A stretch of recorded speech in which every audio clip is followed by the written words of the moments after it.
Ladies and gentlemen, the golden moment has arrived. Please join your hands together in welcoming the cricket legend, the one and only Brian Lara.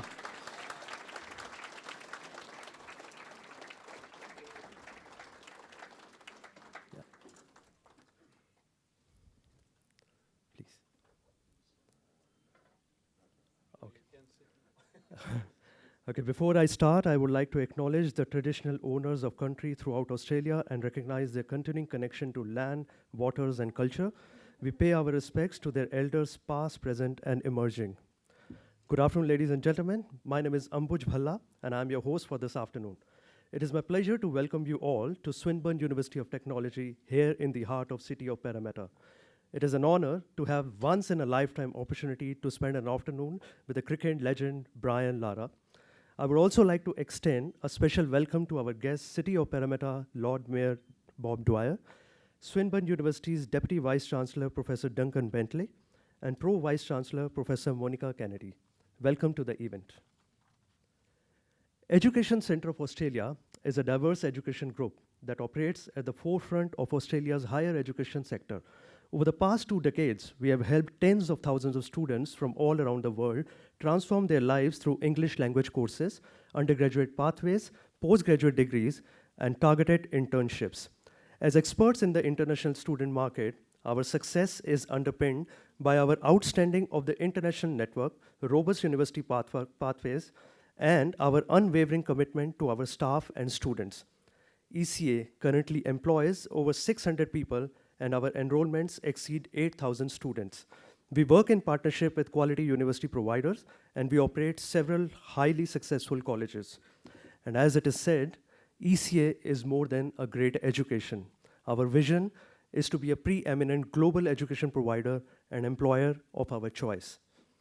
May I now request the Chief Executive Officer of ECA Group, Mr. Rupesh Singh, to share a few words and welcome our honorable guest for this afternoon. Mr. Rupesh Singh.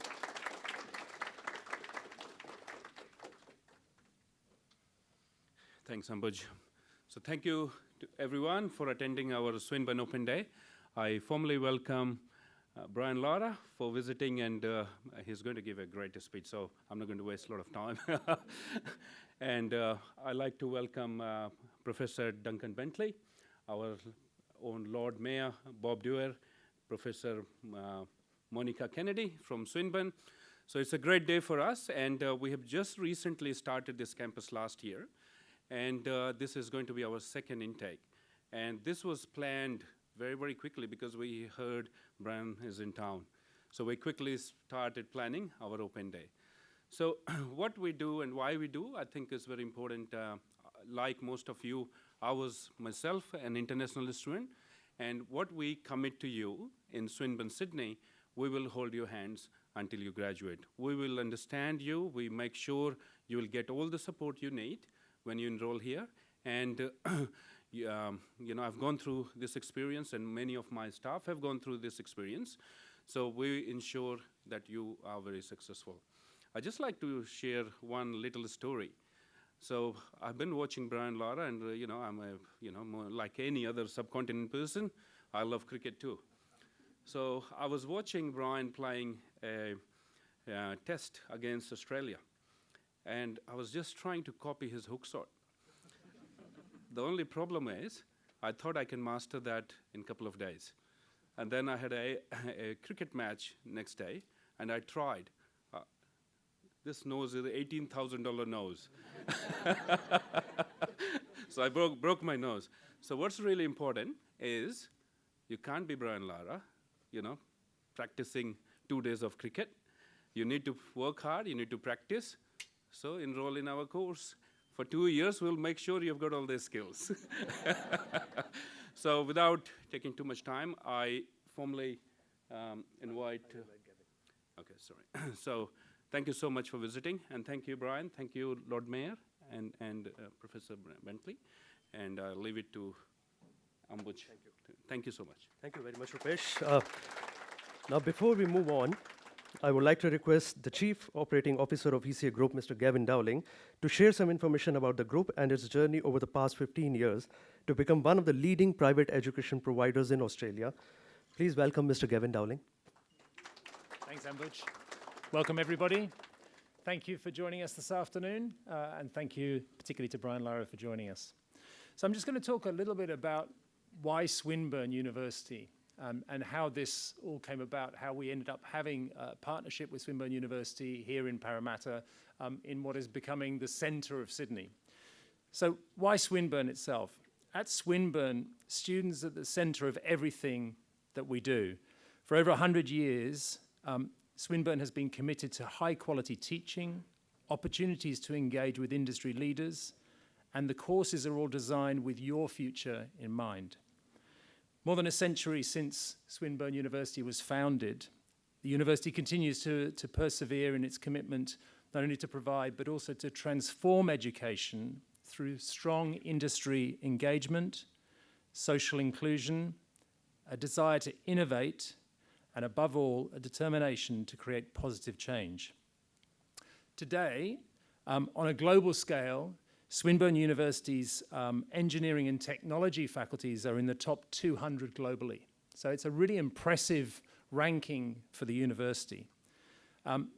Swinburne University in Sydney, Swinburne Sydney, focuses on three things. Education, number one, student experience, number two, and employability, number three.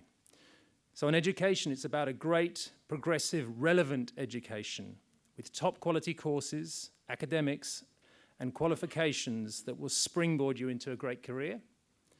On student experience and support that is second to none, a ratio of teaching and non-teaching support staff that means that every student is a name, not a number. And number three, all importantly, it's about employability. With internships embedded into the course itself and a real focus of getting you the professional job, we're confident that Swinburne Sydney is the best place for serious and ambitious students.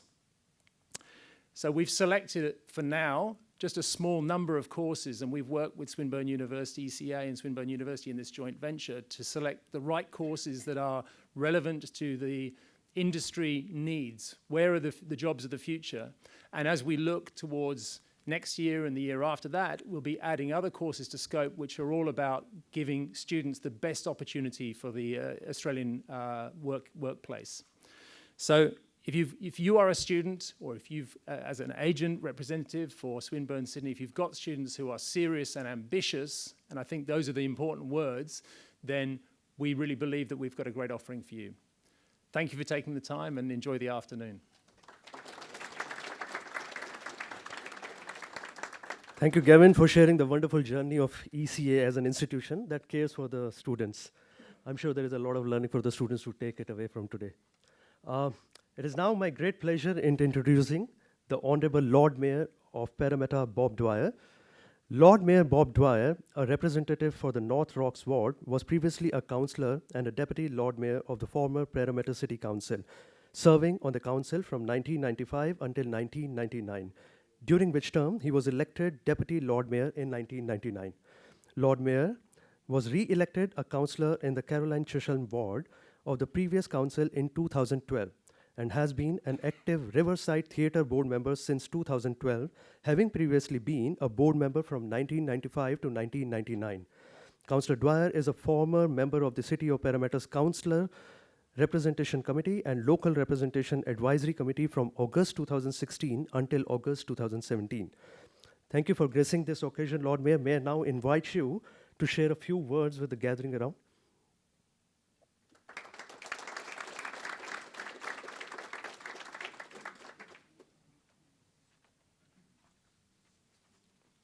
Well, thank you. It's certainly a pleasure to be here today, seeing so many people in front of us coming to the mighty city of Parramata. I just have to admit that I am also a former cricket player, nowhere near as good as Brian, of course, but I always found that being a batsman, if you get out first ball, you spend a lot of time doing nothing. And I'm sure if I ever had my time again, I'd either be a wicket keeper or a bowler. At least you keep involved. But as I said, I've watched Brian play at the Sydney Cricket Ground, and It was a day when he got 200, and I sat there all day thinking he must get out soon, he must get out soon. But he didn't, but he entertained Australia so well with his innings, as we all know. He had, I think I always told you had to play straight. You know, you play your base straight. But Brian always had this big swing in his loop. I don't know how he did it, but he was certainly a very entertaining player. So I think that the current generation are missing something really good. If they've never seen Brian Lara bat, I know they get excited about some of our modern day players, but Brian was exceptional, and I know it's a great pleasure to see him here in Parramatta today. Obviously, to begin, I wish to acknowledge the Parramatical people of the Darug Nation as the traditional custodians of this land, and pay my respects to their ancient culture and their elders past and present. I also acknowledge the present Aboriginal and Torres Strait people who now live in our area. Also, I'd like to acknowledge our special guests, obviously Brian Lara. We're very pleased to see you here today, Brian. Professor Duncan Bentley, Deputy Vice-Chancellor, Academic Swinburne, Sydney. Professor Monica Kennedy, Pro Vice-Chancellor, International at Swinburne, Sydney. Rupesh Singh, CEO of the Education Centre of Australia. And Gavin Dowling, COO of the Education Centre of Australia. It's a very great pleasure for me to welcome all of you to the City of Parramatta this morning for the Swinburne Sydney's Open Day. The City of Parramatta is a hub of innovation. We have 39 suburbs and villages bursting with brilliant ideas, creativity, cultures, flavours and much fun. Resident workers and visitors alike love Parramatta City and are proud to be part of our great increasing community.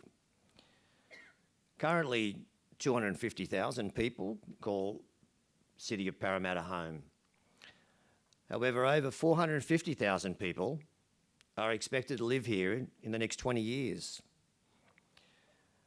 More than half our residents, I'm sure most of these people would be well aware of that, half of our residents speak a language other than English at home. Almost 50% of our residents were born overseas, and they all come from over 100 countries around the globe. And we're very proud to have that many people from many countries here. It makes for a great city, and it increases our culture, and it's great to be part of that sort of cultural city we have. The people we now have in Parramatta are prosperous, modern, young, and increasingly educated. Parramatta is a diverse, safe city, and it's rich in culture. Our city is also a place to pursue and share knowledge, to learn and to grow, with leading schools, universities, and research institutions. Our education sector also continues to grow and is a vital part of the future of Parramatta and Western Sydney, with international students contributing enormously to the overall livability and success of our global city. As a city, we welcome the broad range of culture, the diversity and the history that international community, particularly overseas students, bring to Parramatta and the Greater Western Sydney. We all hope to always learn from, engage and embrace these important aspects of our community. Parramatta also offers a diverse range of experiences, and I certainly would encourage all overseas students here to discover the exciting opportunities that are available to you. From our cultural offerings such as the Riverside Theatre and Parramatta Artist Studios, we have many major events and city celebrations, or our city itself with its many restaurants which are growing all the time.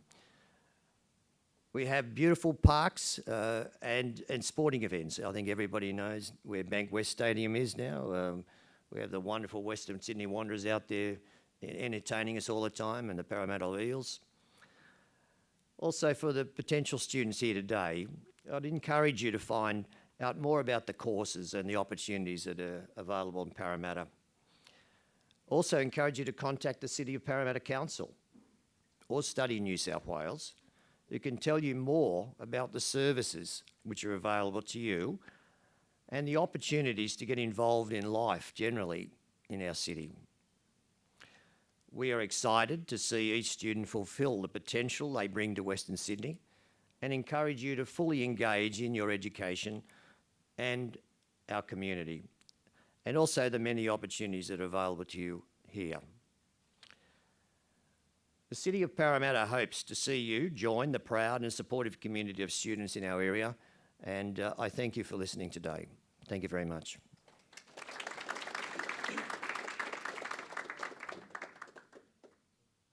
Thank you for your warm words of welcome, Lord Mayor Dwyer.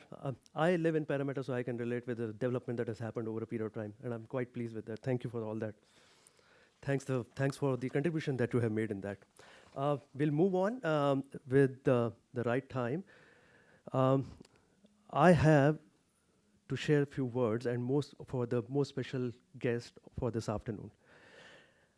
Captaining his country and setting world records with a bat all around the globe, Brian Lara is a true icon of the cricketing community. His story is truly inspirational, providing a message of hope and hard work that can overcome anything. Remarkably, it was 15 years ago when the Trinidad-born star plundered an individual world record with a test score of 400 not out against England at St. John's in Antigua. The feat still stands unmatched till this day. He is revered as one, if not the very best, standing out even among such greats who he played against, such as Sachin Tendulkar, Ricky Ponting, Steve Waugh, and Jack Callis.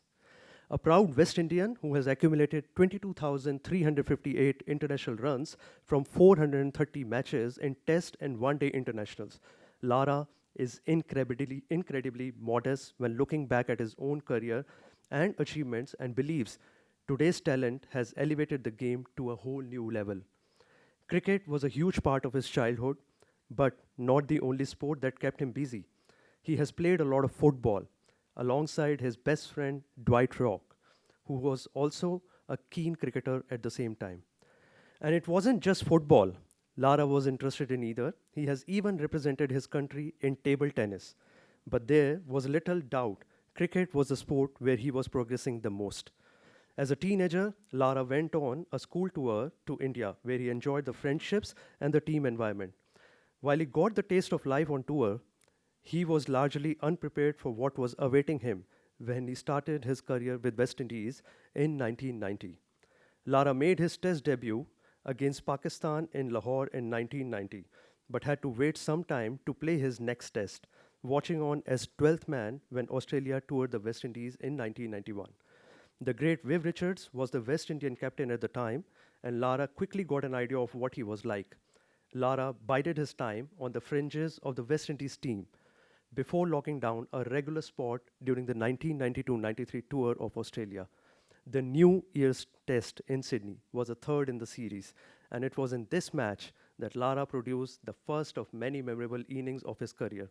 The Australian bowlers could only watch on as Lara smashed his way to 277, only being dismissed when he accidentally ran himself out. It was Lara's first Test century in Sydney, and the Sydney Cricket Ground has been a special place for him ever since. He even named his daughter after the city. Mr. Lara, I would humbly request you to share a few words with our gathering about your journey and the experiences that kept you motivated and allowed you to stay at the very pinnacle of the cricket world for so long. What, after all, is the secret of your success, and what is your message for the youth of today? Mr. Lara.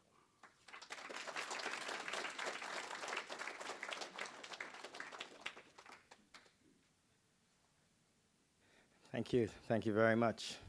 The Honorable Lord Mayor, members of the head table, students, potential students. I'm almost sure that maybe some parents are here as well. But I just want to say it's wonderful to be back in Sydney, and it's wonderful that you have a little taste of what I've done over the years through the MC. But I wanted to start by saying that I don't think that I was a bad student, actually. I remembered when I started playing cricket, I was the age of 3, 4, and every time I brought back my report from cricket to my dad and my mother, you know, it said D for discipline, D for dedication, F for future. When I brought home my academic report, it said the same thing. D, D, F. So I thought I was doing pretty well. And, you know, I had that momentum going to maybe get into Oxford University, one of those big English universities with those letters. Bam, cricket arrived and spoiled everything. There I was, a member of the West Indies cricket team from a very early age. But that's not a true story, I was just joking. But really and truly, I think I sense that there is some sort of similarity between my academic background and some of the students or potential students here at Swinburne. I remembered I lived in a village, so most of the times in the Caribbean, if you live in a village, they tend to send you to the school in the village and whatever is close by for transport reasons. And I went to a school, I passed a school called San Juan Secondary School, and it was a co-ed school, and after Form 1, they didn't play any cricket. And my dad wasn't happy about that. And he said that, I'm going to get you into college. And I was quite happy, you know, going to school with girls and, you know, I was having fun. But he got me into this college called Fatima College, and I remembered going there for the first year. I've already completed a year in San Juan Secondary, and I had to do an exam. And I failed the exam, so I had to repeat Form 1. And I spent the next sort of 5 years with some of the brightest students in Trinidad and Tobago. Obviously, my cricket skills got me through, but I eventually found out that I needed to cross this hurdle.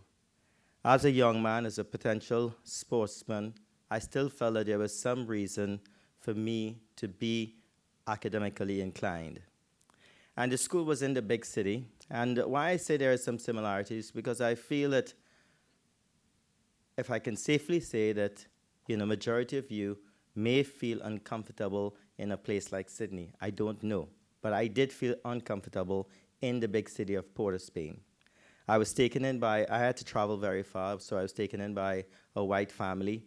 And I spent sort of the next 5 years acclimatizing myself to make sure that I had some sort of academic background. Well, I did pretty well, but again, cricket came in the way, and I was quite happy to have a cricketing career. Now, fortunately for me, I have 2 degrees, and I don't want Swinburne to get any ideas at all. I have an honorary degree in law and an honorary degree in literature from Sheffield University and the University of the West Indies. So please, it's embarrassing when I get these things, when I don't deserve them.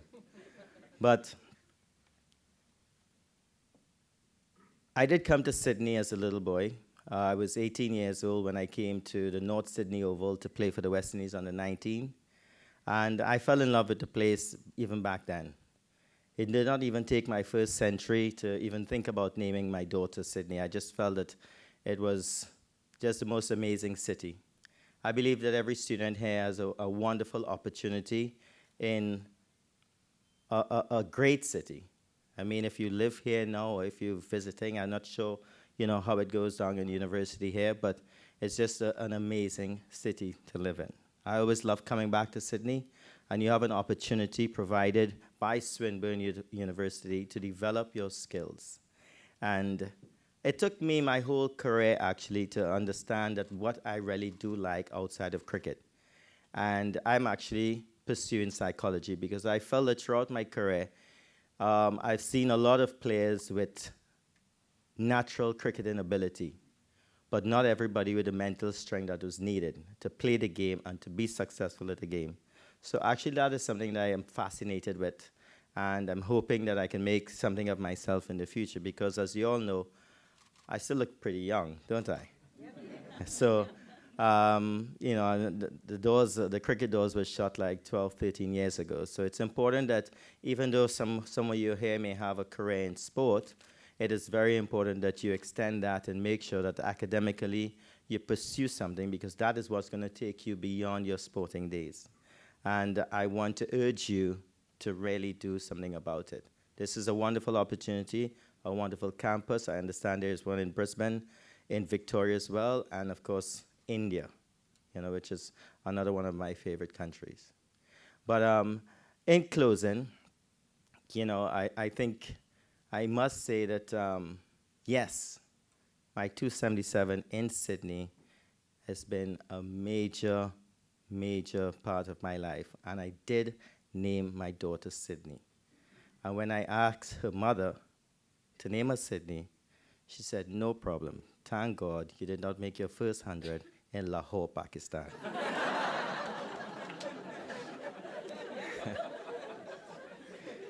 So I'm hoping that I'll be back. I'm hoping that I can visit the other universities around the country and in India. I want to wish all the students on this open day all the very best. And congratulations for thinking about Swinburne. Thank you very much.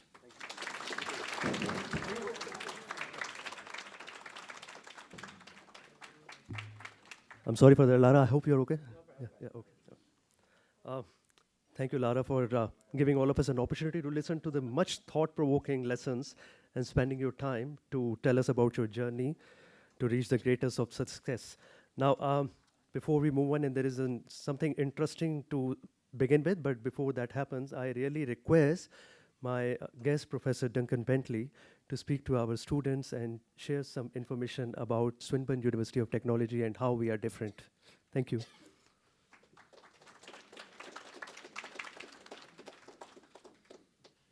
Thank you very much, Brian. Thank you so much indeed for that wonderful anecdote of your career. Lord Mayor of Parramata, Councillor Bob Dwyer. When I came as a new migrant to Australia, I came to Parramata and I settled in North Rocks because it had such a dynamic future ahead of it, a bit like all of you who are looking towards your futures.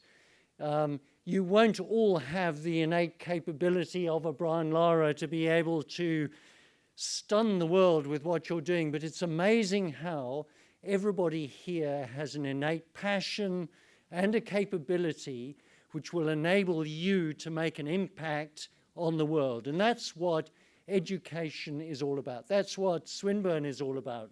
In 1908, George Swinburne was, he was an entrepreneur. And he was in Melbourne, and he said, this economy is changing remarkably. It was 1908. It was the transition from the horse and cart to the internal combustion engine and the motor vehicle.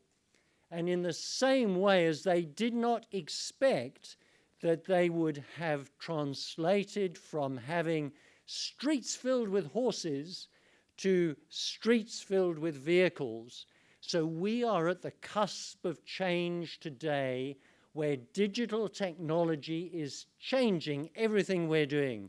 We were talking earlier about the cricket bat and how bats have changed. Golf has completely changed because of the technology which is going into the making of bats, the making of golf clubs, and with our sport and exercise science areas, with the Internet of Things, we're able to train people while they're training in the sporting environment just through the sensors which are embedded in their clothing and their training gear, and that is changing the way that they react on the field to what they're doing. That also then translates into the retirement homes, where we're helping the elderly to recover in the same way as elite sports people need to train and recover, so the elderly can use that same technology to recover from falls and other things which transform their lives. Technology is going to transform every aspect of our lives, from smart cities, artificial intelligence, to gaming, and it's going to be a very exciting future. The courses and products and programs that we invest in at Swinburne are designed to help the entrepreneurs, the passionate, those of you who want to make an economic and social impact in your environment, to to fulfill your passions and to have multiple careers through your lives, if you embark on an education with Swinburne, that's what we're trying to help you to do. And the key thing is for you all to be able to fulfill your passions and accomplish great things, as Brian Lara has been sharing with us today. So good luck in your careers, and thank you very much for coming today. Thank you, Professor Bentley. Thank you for your time. I'm now equally excited and planning to enroll in one of the programs. That excites me. Mr. Lara, we have amongst us in the audience a lot of enthusiastic students who want to ask you a couple of questions. And if I may have your permission, I can pass on the mic to them. Yeah. I have a first question from the student named Akshay.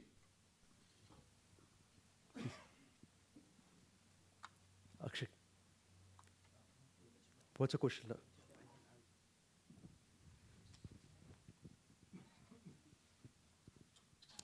That's why I was short and sweet. I knew the questions were coming. I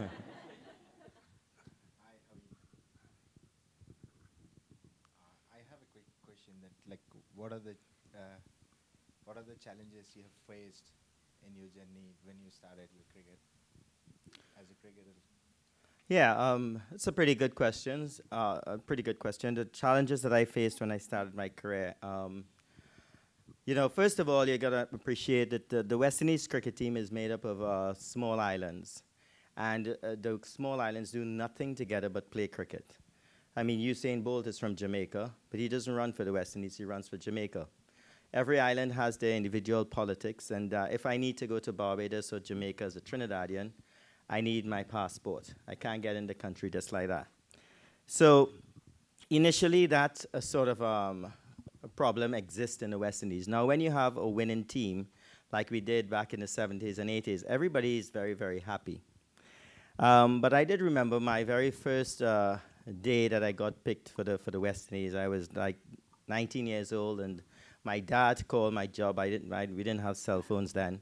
I was working at a rum company, and he said, did you head a team? Did you head a team? I said, no. He said, you're in the team. So my boss gave me a case of rum, which I dropped for my dad, and I went home. But the next game that the West Indies was playing was in Trinidad, where I'm from. So I didn't have to travel to go anywhere. India was actually the team we were playing against. And I was told to get there for 9 a.m. for practice. And I got there at 8 a.m. with my brother, just early, nervous. And I saw the team bus arrive, and all my heroes came out the bus. Viv Richards, Sir Vivian Richards, Clive Lloyd, Gordon Greenidge, Desmond Hayes, all the great players. And I saw them walk in the dressing room. I told my brother, I think I should go say hi to my new teammates. And as I was walking towards the dressing room, my cricket bag came flying out the dressing room. And I said, shit, what did I do wrong? I picked it up, and as I walked back in the dressing room, where I sat, or where I placed my bag, is where Sir Vivian Richards placed his bag. So immediately I got a taste of what to expect. I spent the first 5 days of my international career in the bathroom, right? Dodging the guys when they came to the shower. But yes, it was tough because, you know, obviously the team that was playing at the time was an aging team. And I was, you know, like a youngster. So things were pretty tough. I was made to sit down for a couple of years on the bench. I played one match because someone got injured.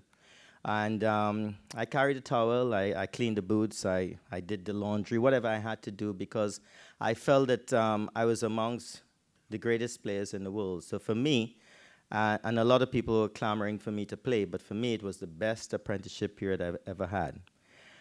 Throughout my career, I've had many other hurdles to battle with. Becoming, I suppose, a global star at a very early age, breaking world records. I was not ready for such things. So it kind of went trial and error. But I would never trade my career for any. And you know, I would say, okay, I might do a few things differently if I had another opportunity. But it's all down to experience. And in your life, you would face adversities, you would face hurdles. And I believe that, and cricket was, I was a talented cricketer. I mean, I think I could say that now at the age of 50. What I wasn't very talented as was academics. And I thought that I pushed myself very well. I remembered one classmate of mine, and he lives in Melbourne, actually. From Trinidad and Tobago, he lives in Melbourne. And he played the same cricket I played.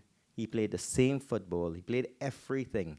And on Monday morning, he's at the front of the class with his hands up. I was at the back of the class hiding. And he gave me inspiration. His name is Robert Wickham.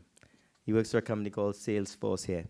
He gave me the inspiration that if he can do that and sort of do all the recreation and still be at good at school, at least I could maybe not measure up to his standard, but I could be a decent student. So I was inspired by him, and I think today, being able to walk into offices and open doors is not because of just of my cricket ability, because I can handle myself as well. So I will urge everybody, if you are academically inclined, find a recreation. If you're sporting inclined, make sure and have some sort of academic background with you. Okay. Is from Pinky.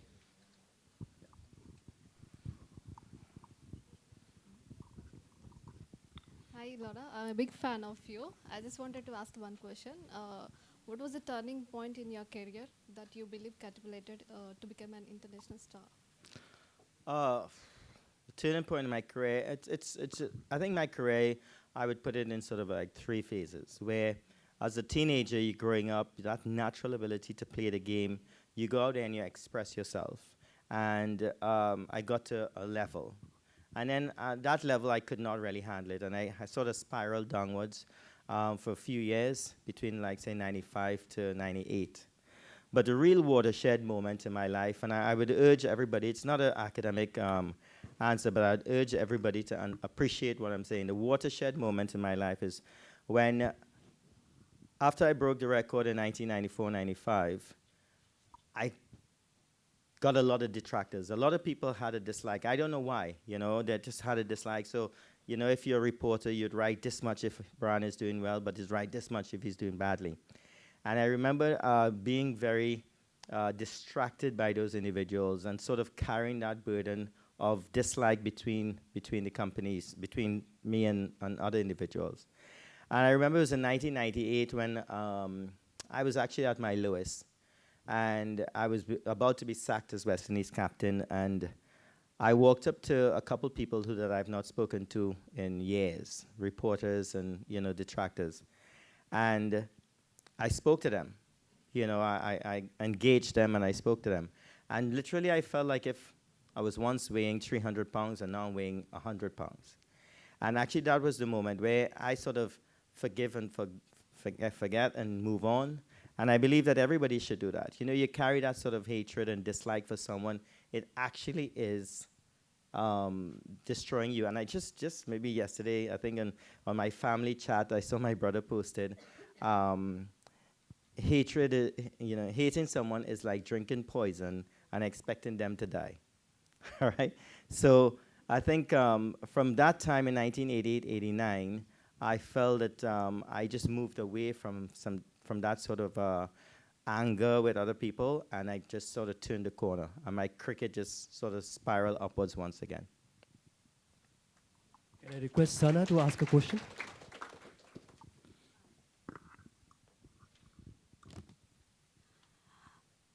What is your relationship that you enjoy with other cricketing superstars in the likes of Sachin Tendulkar, Ricky Ponting, Steve Waugh, and of course Vivian Richards? Yeah, well, Viv Richards was my captain when I first started, and he was a tough captain, but I felt that he was fair. So even though he was tough on me as a youngster, I felt that whatever he said in front of me was what he meant, which was great. So I learned a lot from him. He was a hero, so it doesn't matter how much he pushed me away, I was right there the next day, just wanting to learn from him, because for me, he's just the greatest batsman that I've ever seen, and still. Internationally, it was great to play cricket. One of the advantages of playing sport and the ability to travel is that you meet people, and you meet not just other cricketers, but you meet great people from around the world. Sachin Tendulkar has always been a friend. I think there's been an unfair comparison over the years because we actually never paid attention to it, and everybody wanted to know that rivalry between Brian and Sachin or Ricky. For me today, I can pick the phone up and call every single one of the individuals that she called. I wouldn't call Shane one after midnight, that's for sure. But I think the camaraderie and that we have today is simply because of we played competitively on the field, but off the field, we found time to spend with each other. Thank you, Lara. Can I have Rojan to ask a question?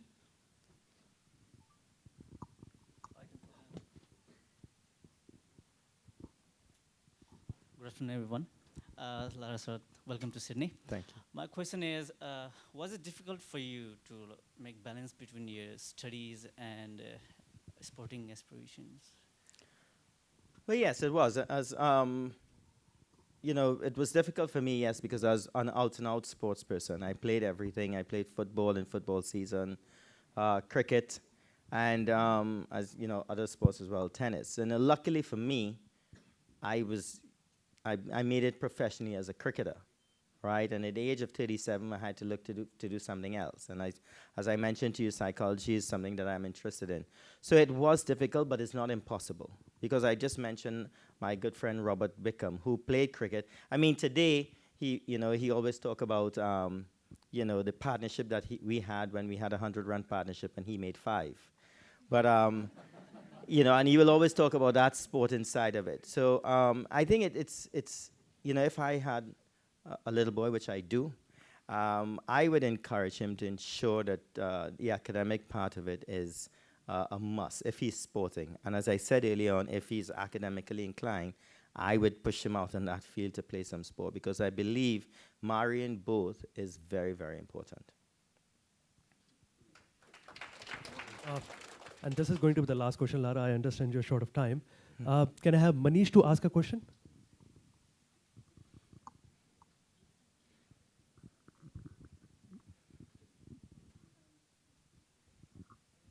Hello, sir. How are you? I'm fine, thank you. First of all, it's a great pleasure to be in front of you. And as you said, hard work is key to success. But I think along with hard work, I kind of believe in luck as well. So I have a question relating to it. I want to ask you that many cricketers have been known to be superstitious on the pitch. So do you have any routine or the superstitions on the pitch that the world is not aware of? No. No, I don't actually. I don't. But you know what? My two records, 375 and 400. I don't know what got into me, but I wore the same shirt that I wore on the first day, on the second and the third. So you wouldn't want to smell that one. But but yeah, but adding to the early part of what you were saying in terms of luck, hard work and luck. There's always an element of luck, but if you work really hard on what you want to do, and I remember I read a Michael Jordan book, a Michael Jordan basketball player, and he said he worked so hard in practice that when he went out into the match, it was like cruise control. All right, and I sort of picked up the same way of doing things. I worked really hard in nets and did everything I could. So when I got out in the middle, I felt like if, I've already faced a major challenge. And then I would nick one, and the guy would drop it. And then I'll get 501. So sometimes luck does play a part. Thank you. That was quite an interesting session with the students. Thanks indeed for that. But can I also request for another 2-3 minutes for my VIP guests to ask you a few questions? Can I begin with- That's not a problem. I don't mind answering questions. I went to Oxford University, and they took up all my time. Of course not. Why Oxford feel they can take up all my time and you can't? It's okay. Can I request Professor Duncan Bentley to ask a question? So, Brian, one of the things we see on the field is quite often great cricketers get to 100 and then they're out very quickly after that. You didn't do that. You just kept on going and going. I suppose translating that to leadership, what is it that you think is the essence of leadership that allows you to keep on going even when you've hit one of your first objectives and then you go on to the next and you maintain that momentum? Well, just to let you know what happened on that day. I mean, before I came to Sydney, I never really scored a double hundred in any form of cricket. And I remembered getting to 100, and my coach at the time, Rohan Khanna, rain was falling in Sydney, and I came off the field, and all my fellow players were congratulating me. And Rohan, the coach, said, "Congrats, but set your stalls out." And I said to him, "What does that mean?" He said, "But your next innings begins at 0."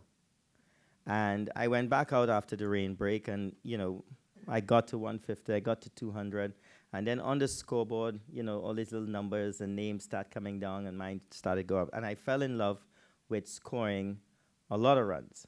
Now, in terms of leadership, it's a simple thing where I believe that if you're in business or anything like that, you're going to have ups and downs. What do you want to do? You want to make the downs massive, or you want to make the ups massive? You want to make the ups massive. And I felt that every time that I was doing well at cricket, I actually worked harder. So some people may score 100 or a double hundred, and they will relax and take it easy and turn their cap backwards and, do everything possible to enjoy.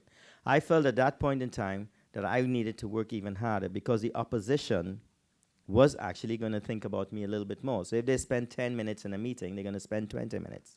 And I believe in leadership and in business, it's the same thing. You got to understand that if you're on top of the tree, somebody's going to try to stone you down. So it's important that you work even harder as a leader. And if you have your group doing it well and everybody's heading in the right direction, it is not time to relax. It is time to actually focus more to make sure that that period of time is a big period of time so you can enjoy it. So I had my ups and downs, but I made sure that I did very well when I was doing well. Professor Monica Kennedy. Thank you. I'm really interested in the inspiration that you must give to young sports people everywhere, and how that works for you, and how you manage to turn that into something meaningful for the people who follow and admire you. It's a good question. I think, obviously, in the West Indies, first of all, which is priority, you want the youngsters in the West Indies to be inspired. We are a very small community, and Trinidad and Tobago is 1.2 million, and the entire Caribbean is 5.5 million people. And if you're seen as a role model, it's something that you have to take pretty serious, because the climate in the Caribbean is we have tourism, yes, but we have everything. We have crime, we have corruption in politics. So you're looked upon in terms of like a guy like Usain Bolt. And he has huge responsibilities. So I think that how I see it is that not every person could be a sports person, but everybody is talented in some way. And you have to find that talent as quickly as possible. And your formative years, your early years, is really and truly where you have to find it. Some people do mature later on in life.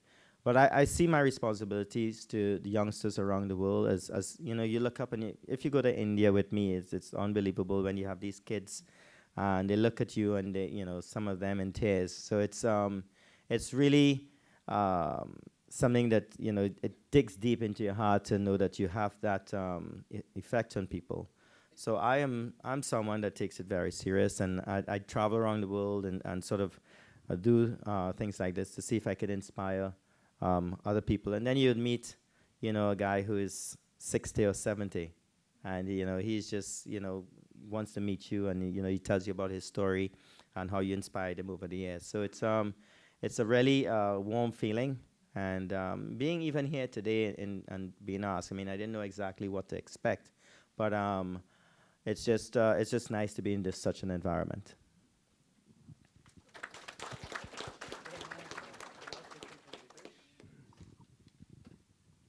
So Brian, actually I have two questions. So the first one is for our students. We are working very hard, AEC and Swinburne, to create future leaders. And as you know, there are many cricketers, but there's only one Brian Lara. So a piece of advice for our students, how to be really good what they do, number one. And the second one is how to play a really good hook shot, so I don't break my nose. I think that, to pinpoint a few things that helped me. I came from a family of 11. I had 6 bigger brothers and 4 sisters, and I had to bat at number 10. You know, that was my number. I had to bat it, so I had to work my way up. But I felt that one of the things that really helped me is playing with kids that are slightly older than I was. And I know in present day they try to keep kids in the exact same age group. You know, I don't know the reason for it, but I felt that, you know, applying my skills against my bigger brothers in the streets or wherever, I think that played a major part in ensuring that, you know, I improved as a sports person. Another important thing is visualization. Now, as a 7, 8-year-old in the garage, right, in 1970-something, the West Indies team was Greenwich, Haynes, Richards, Lara, and I was only 7. I fit myself in the middle there, visualizing from a very early age that I am going to make it to the very top. And I feel that visualization is a very important key for anybody. And maybe one of the best innings I've ever played, I remember calling a friend of mine at 5 o'clock in the morning. We were playing Australia in Barbados. And he just came to watch the match, and he was partying. And when I called him, he came over. And I sat there, and I planned every single thing I'm going to do from 10 a.m. till we won that match. If McGrath was bowling, this is what I'm going to do. If Gillespie was bowling, this is what I'm going to do. And visualizing, it's not going to come out every single time. But if you put yourself in a positive frame of mind and not in a vulnerable state of mind, majority of the time, if you have the skill and determination to go along with it, it's going to come to fruition. So I believe visualization is a huge part. And the hook shot, I've been hit a few times, don't worry. Well, I still have the same nose, but I've been hit a few times. But yeah, you just got to pivot. You got to pick up the line and length very early. You most likely did not pick up the line and length. I didn't wear a helmet either. You didn't wear a helmet? That's a bad idea.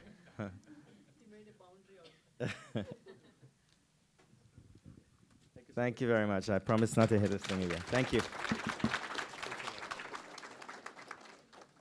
Okay, we are now towards the end of the event, and I would like to share a thought that comes to my mind with a quote from Aristotle. The mistake lies in the beginning, as the proverb says, well begun is half done. So an error at the beginning, though quite small, bears the same ratio to the errors in the other parts. In other words, if you do something well at the beginning, you are halfway to a successful completion. In cricket, it is a belief that to finish the game as a winner, you must have a good start at the beginning of the game to ensure you are in a strong position. The same applies in the life of a student. The stronger you lay a foundation, the easier it gets to successfully finish your studies. You may lack motivation for a certain topic because there are some things you may not understand. However, don't focus on what you can't do. Take a look at what you are capable of. Start off with what you can do, and you will learn more as you go. Mr. Lara, on behalf of everyone here today, I thank you for taking the time out. I will now request Rupesh to please felicitate Mr. Lara with the memento.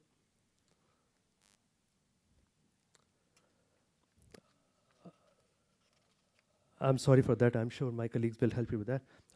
Thank you, Lord Mayor Bob Dwyer, Professor Monica Kennedy, and Professor Duncan Bentley for lending your valuable time to us and our students. I'm sure it has been a great learning experience for our students today as they begin a new chapter as students earning to succeed in their life. And last but not the least, thank you, students, for being our lovely audience today. Thank you so much.